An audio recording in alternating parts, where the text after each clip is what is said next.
Thank you, Mr. Speaker.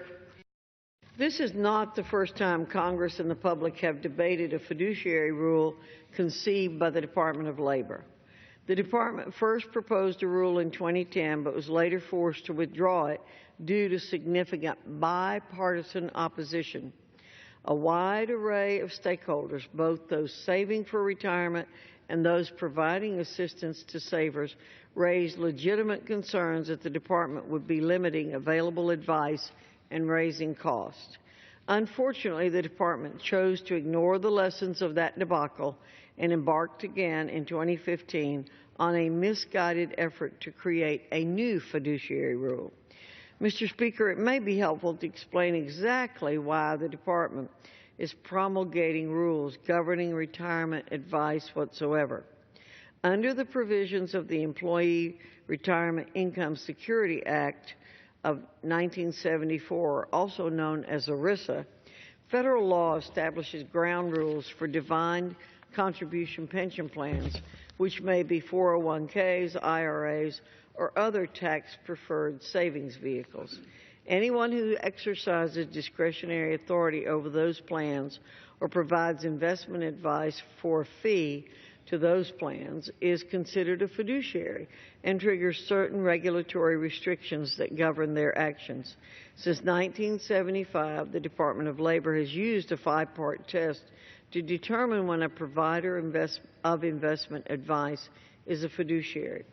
As I mentioned earlier, the Obama administration first proposed in 2010 and then again in 2015 to expand significantly the definition of fiduciary, which would subject a significant number of new individuals and firms to fiduciary status and have a chilling effect on the willingness of them to provide whatsoever to those saving for retirement. On April 6, the Department finalized its regulation, which will significantly impact the ability of Americans to receive advice on how to save for retirement and make it more difficult for businesses, in particular small businesses, to establish retirement plans. At a time when Americans want to save significantly more for retirement, the Department of Labor wants to make it cost prohibitive to offer advice or services to low and middle income Americans by increasing compliance costs and the risk of litigation. Many of the Department's compliance requirements will be counterproductive, as those saving for retirement will be forced to review and sign a number of government-mandated documents instead of focusing on identifying the best options for their retirement savings. There are also issues related to specific savings vehicles for retirement, such as variable and fixed index annuities, which must comply with the new requirements. There are also potential class action lawsuits under state law that could prevent good actors in the industry from taking clients and impose additional costs on savers. Beyond its impact on individuals saving for retirement and those assisting them, the fiduciary rule will have a negative impact on the businesses that attempt to offer pension plans that benefit their employees.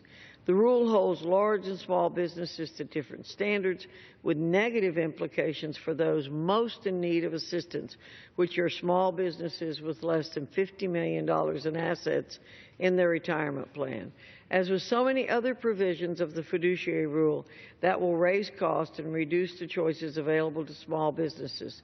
These concerns have been echoed by the National Federation of Independent Businesses, the U.S. Chamber of Commerce. Even the Small Business Administration's Office of Advocacy submitted a comment letter stating that, quote, the proposed rule would increase the cost and burdens associated with serving smaller plans and could limit financial advisors' ability to offer savings and investment advice to clients, close quote.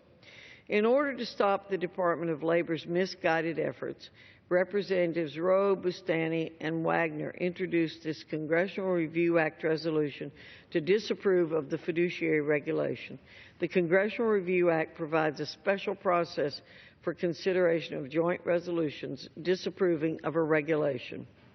Should a resolution such as the one we will consider today be enacted into law, it will prevent the rule from taking effect or being reissued.